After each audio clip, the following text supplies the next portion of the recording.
Aujourd'hui c'est mardi, vous êtes donc bien sur Radio Grenelle, je serai la voix du Dendrobat Doctor et nous sommes ensemble pour faire l'état de la recherche sur l'épidémie de Covid-19. Vous là-dedans, allez, oh la vache! Mais Michel, mais quand tu dors, faut mettre de la crème solaire, hein? Oh non! Qui c'est qui a dessiné un pipoudou sur mon ventre avec de la crème solaire? C'est pas de la crème. Bienvenue à tous sur l'écho des labos. Fake de la semaine. Vous souvenez-vous de l'affaire des influenceurs à qui on avait proposé de l'argent contre une campagne de discréditation du vaccin Pfizer, mais qui devait dire que ça venait de leur propre recherche? Mais si, c'était Fatih! Ah oui, Fatih...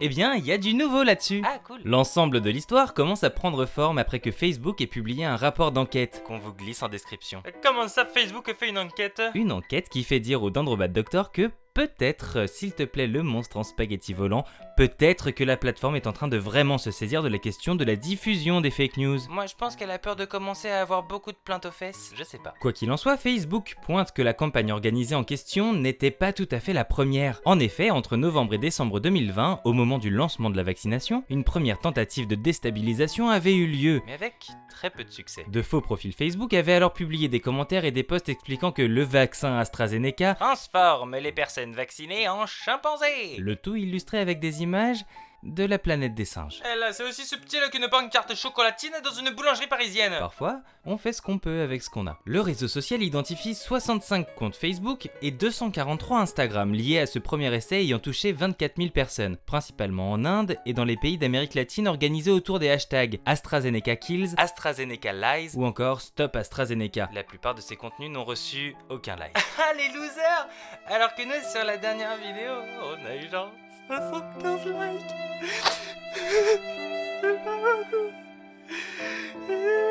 Chaque semaine, un Michel se fait mal en voyant le compteur de pouces bleus qui ne décolle pas. Sauvez un Michel. Lâchez un com. Abonnez-vous. Mettez un pouce bleu.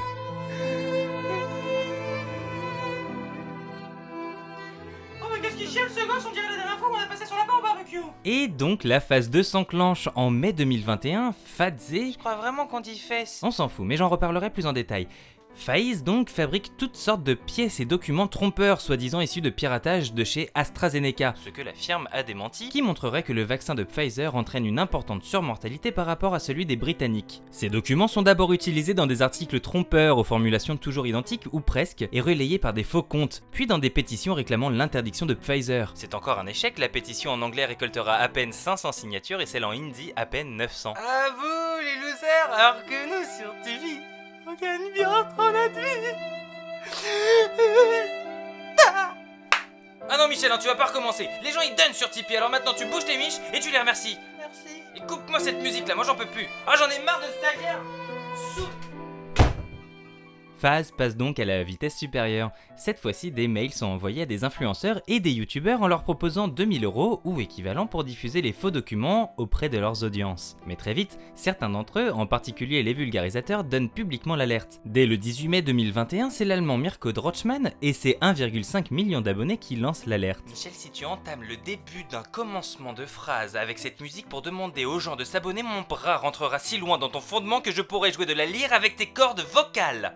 Mirko ouvre le bal en communiquant auprès de son public tandis qu'en France, la plus ancienne alerte remonte au 20 mai avec la chaîne Et ça se dit médecin? de Sami Ouladito. Mais c'est la publication du 24 mai de Léo Grasset et de ses 1 million d'abonnés qui met le feu aux poudres. Cette dénonciation publique semble avoir porté ses fruits puisque seuls 2 influenceurs, un indien et un brésilien, semblent avoir repris les documents envoyés lors de ce recrutement. À partir de là, Falch, basée officiellement en Angleterre mais absente de tous les registres du commerce et dont l'adresse physique renvoie à un salon d'épilation laser, Oh bravo! c'est Oh cagade, c'est quel mot qui t'a fait gagner le bingo con? Épilation! Effectivement, c'est vraiment très con. Fudz commence donc à essayer de supprimer ses traces. Les profils LinkedIn de ses salariés disparaissent. Pour ceux qui restent sur d'autres plateformes, toute mention à FIS ou à l'université russe dans laquelle la plupart des membres ont étudié disparaît, ainsi que toutes les publications Facebook ayant attrait à la vaccination. Son site internet est mis hors ligne et la holding russe qui possède la société Add now. a supprimé toute mention à ce sujet. Dès fin mai, Numérama en collaboration avec Léo Grasset a remonté la piste du réseau pour atterrir en Russie. Surprise!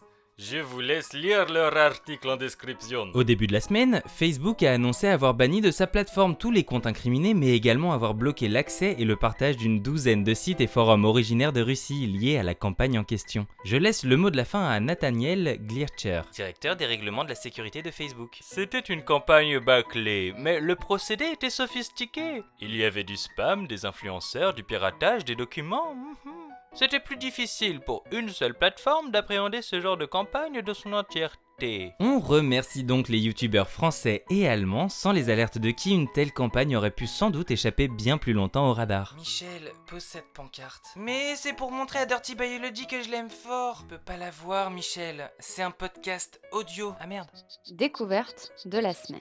Il y a eu une recrudescence ces derniers temps de personnes débarquant dans les commentaires et exigeant que le Dendrobat Doctor leur explique en quoi la vaccination présentait un intérêt pour les mineurs puisqu'il ne faisait pas de forme grave. Alors déjà, on rappelle que l'équipe du Dendrobat Doctor est bénévole et que le Dendrobat Doctor tient l'écho du labo sur son temps libre, idem pour le modérateur et la petite équipe en charge de la version audio. Ça, c'est moi. Et moi aussi. Donc personne n'a exigé quoi que ce soit, on prend une tisane et on se détend. On se détend un peu moins. Mais surtout, et malheureusement, le Dendrobat Doctor ne peut pas expliquer l'intérêt chez les mineurs qui ne font pas de forme grave. Puisque cette dernière partie de l'assertion n'est pas vraie. Je ne reviendrai pas sur les cas du PIMS. Le petit gâteau? Non. La chanson de 50 Cent, P.I.M.P. Non, c'est avec un S à la fin. Ce syndrome inflammatoire confondu un temps avec la maladie de Kawasaki? Oui. Et qui touche certains enfants lorsqu'ils contractent le Covid? Exactement, mais comment tu sais ça, toi? Il y a le pédiatre et vulgarisateur To Be or Not To Be qui en parle. Je vous mets le lien en description. C'est bien que la première fois que Michel il sort une vraie référence, c'est tiens. Bientôt la fin du monde, je pense. Je voudrais aujourd'hui parler des chiffres récents sortis de ces dernières études, car en étudiant un peu les dernières données disponibles sur les Covid longs, Parce qu'elle sait que certains abonnés sont à la recherche d'informations à ce sujet. le Dendrobat Doctor est tombé sur le rapport à ce sujet du 5 août de l'ONS, l'équivalent de l'INSEE au Royaume-Uni. À lire en description. Tout d'abord, le rapport établit que près d'1 million de personnes au Royaume-Uni vivent actuellement avec un Covid long. C'est presque 1,5% de la population totale. C'est un habitant sur 66. Voilà. Mais surtout, en examinant les tableaux en détail, on réalise que parmi les 945 000 patients atteints, au moins 44 000 sont des mineurs. La tranche supérieure étant de 17 à 24 ans, ce qui fait que quelques cas doivent manquer à l'appel. Cela fait que plus d'un adolescent sur 200 De 12 à 16 ans. et près d'un enfant sur 500 De 2 à 11 ans. dans le pays est actuellement atteint de Covid long. L'étude est britannique, c'est entendu, mais les chances pour que la France ne soit pas au moins autant affectée sont extrêmement faibles. L'étude a également des limites qui sont documentées et bien cernées par le rapport, mais on peut estimer que l'ordre de grandeur est correct. Et à l'heure où le Delta se répand comme une traînée de poudre chez nous, il est très inquiétant. Piste de la semaine.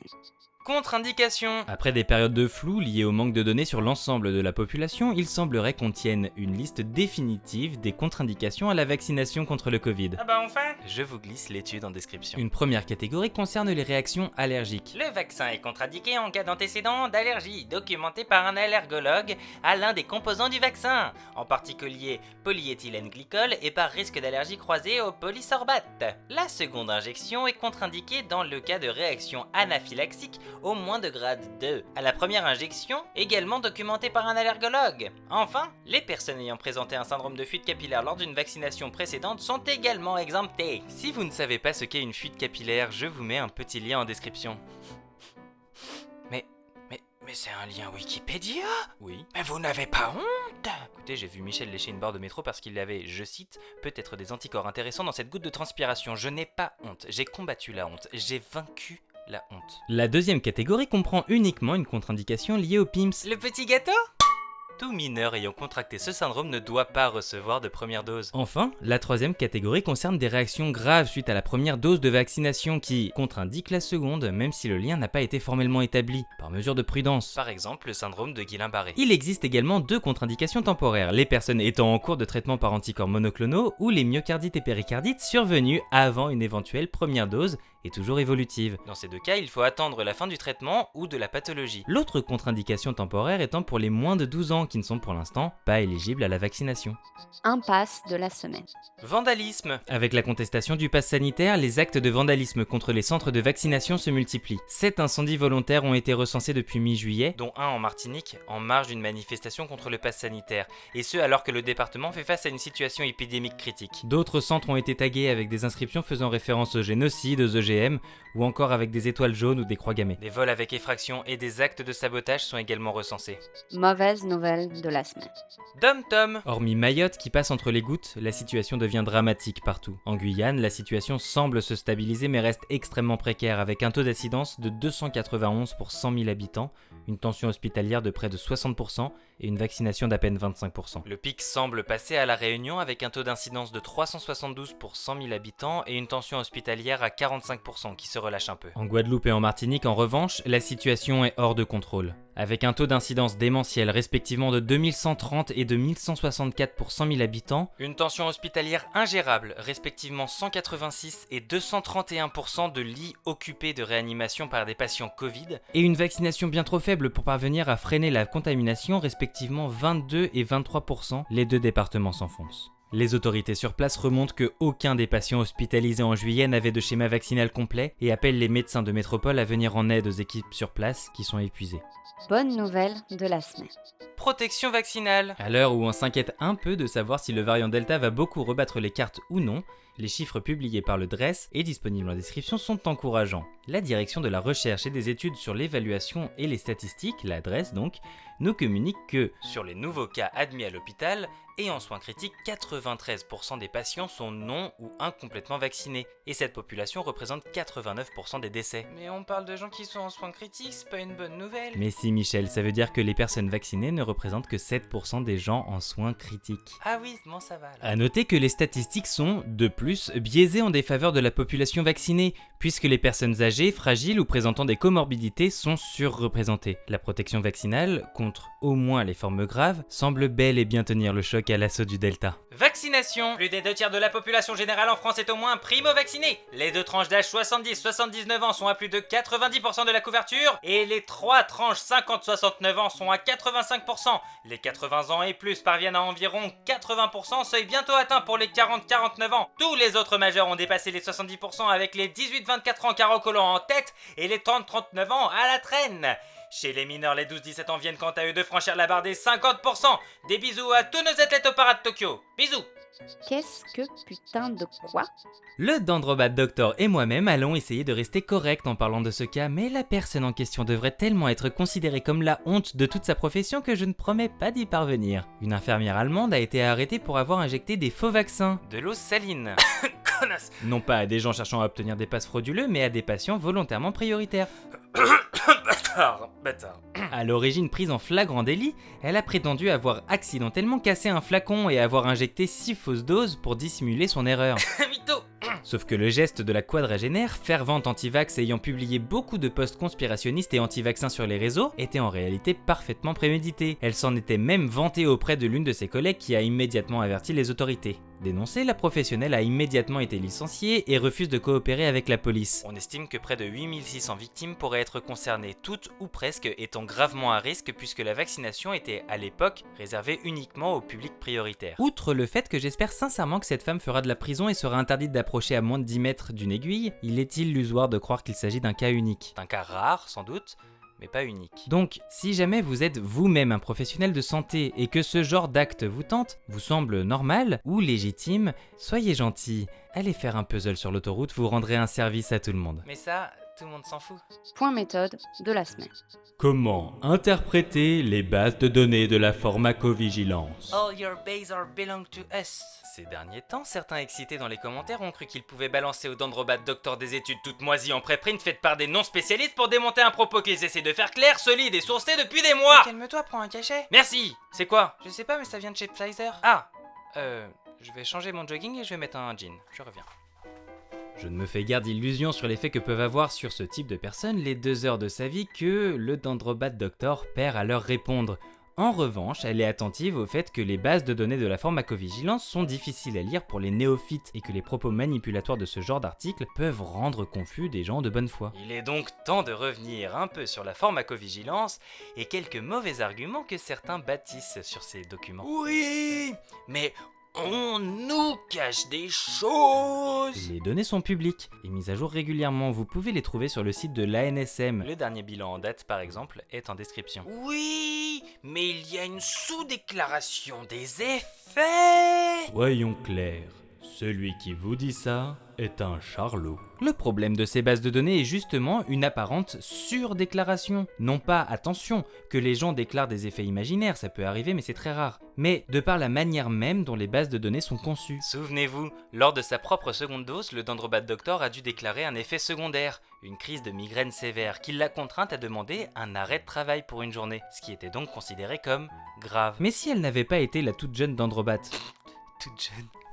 Aïe. n'ayant encore jamais rencontré sa première crise, vers 14 ans, donc éligible ici, elle n'aurait pas su ce qui lui arrivait et aurait déclaré séparément tous les symptômes de sa crise, aboutissant ainsi à la déclaration de 8 effets secondaires graves pour elle toute seule. Mais oui, mais elle est super mal foutue, cette base de données. Alors non, et ce pour plusieurs raisons. Tout d'abord, la base de données, elle fait ce qu'elle peut. Avoir plusieurs effets, bah ça arrive. Et il n'est pas possible de créer une entrée pour les nausées, une pour les vertiges, une pour les nausées et vertiges, une pour les maux de tête, une pour les vertiges et maux de tête, une pour les maux de tête et les nausées et les vertiges. Tu vas tous les faire? Non. Du coup, chaque symptôme entre séparément. Ensuite, elle est faite pour repérer ce qu'elle doit repérer, à savoir non pas le nombre de personnes se plaignant de quelque chose, mais la surapparition d'un symptôme précis dans la population. Prenons le cas de la belle-sœur du Dendrobat Doctor qui est très stressée par les aiguilles et fait un malaise chaque fois que quelqu'un l'approche avec une seringue. Ces malaises ne sont pas graves et il n'y a pas lieu de la compter comme un cas grave. Mais admettons que, une fois rentrée chez elle, elle fasse un malaise cardiaque. La pharmacovigilance se fiche de savoir que c'est la même personne que celle qui a déclaré les premiers effets.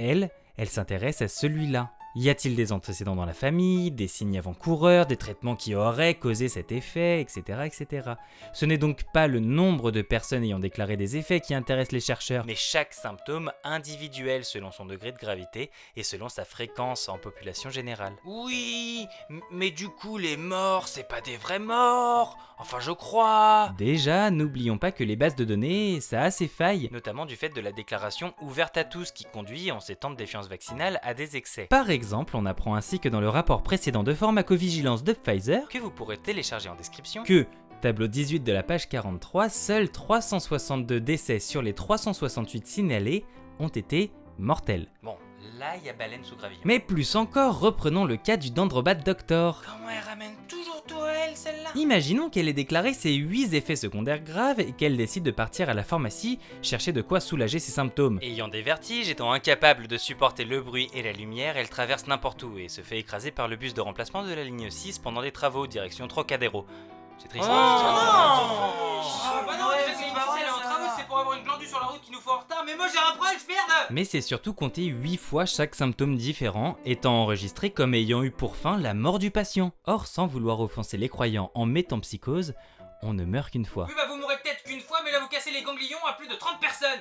Merde. Oui, mais c'est méga compliqué. Comment que nous qu'on fait pour y comprendre quelque chose là-dedans? Et c'est là que le bas blesse et que le pouvoir de la vulgarisation du Dendrobat Doctor s'arrête. Il faut bien comprendre que si ces données sont disponibles publiquement, Par un souci de transparence. elles ne sont pas conçues et pensées pour être lues par des néophytes. Ce n'est pas pour rien qu'on insiste sur le fait que les papiers pondus par des non-spécialistes n'ont pas grande valeur. Il faut être formé pour pouvoir lire et comprendre ce genre de documents et je ne peux pas vous donner un tel niveau de connaissance qui requiert des années d'études. En revanche, Je peux vous expliquer que c'est plus compliqué que ça. Pourquoi c'est plus compliqué que ça et pourquoi vous devez vous méfier de ceux qui brandissent des chiffres bruts en allant à contre-courant du consensus. il est très facile de faire dire à ces données ce qu'elles ne disent pas. Bon, Michel, parce qu'il y a les gens du bus qui commencent à râler beaucoup là, et accessoirement il y a le Dendrobat Doctor qui est sous les rues du bus. Est-ce que tu peux peut-être avec le